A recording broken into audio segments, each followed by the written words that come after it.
We'll guide you through how to use the Asana app for desktop so you can manage your tasks and projects efficiently.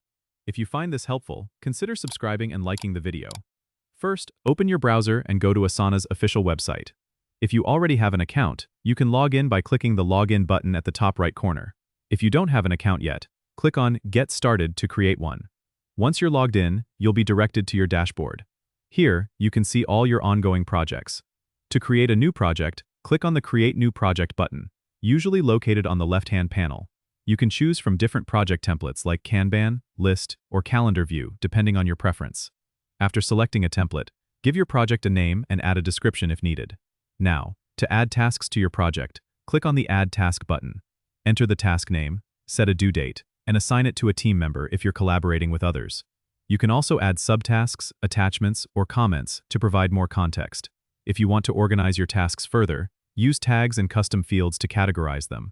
Asana's desktop app allows you to easily switch between projects and tasks using the side navigation panel, making multitasking a breeze. Don't forget to set up notifications so you stay updated on task progress.